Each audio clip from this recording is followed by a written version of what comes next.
Assalomu alaykum, aziz yurtdoshlar, vatandoshlar. Mana ro'paralarimiz endi kattarib don cho'zilyapti. Hali dona mayda, tumaloq bo'lib o'z holiga keladi.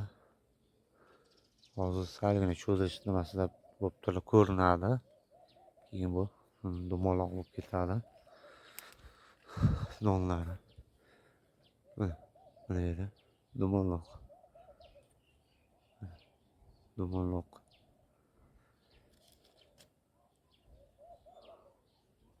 Dumaloq shaklda.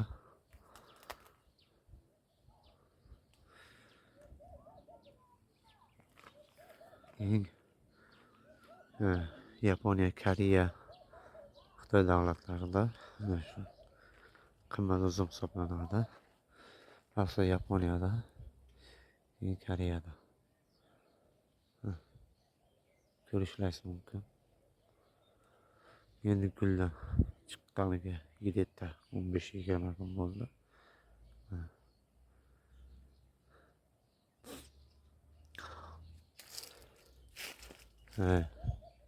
To'lov nimasidan chiqqandan keyin yana bir gibreylini sepamiz.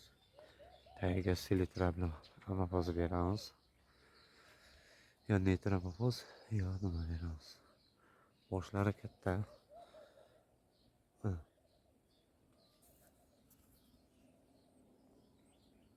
Holati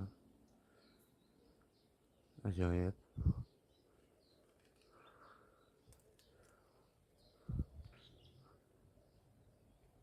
Mana bananasimiz.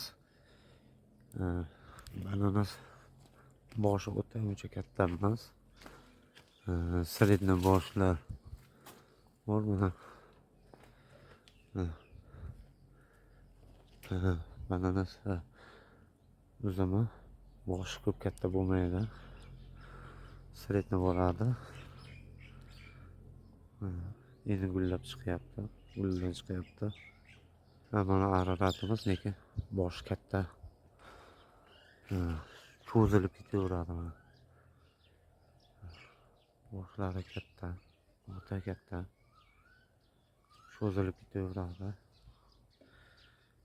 Shu yerdagi turlari ko'p. Shunga syomkamda sig'maydi. Vaqt ko'p ketib qoladi, sig'maydi. Salomat bo'linglar, tashakkur.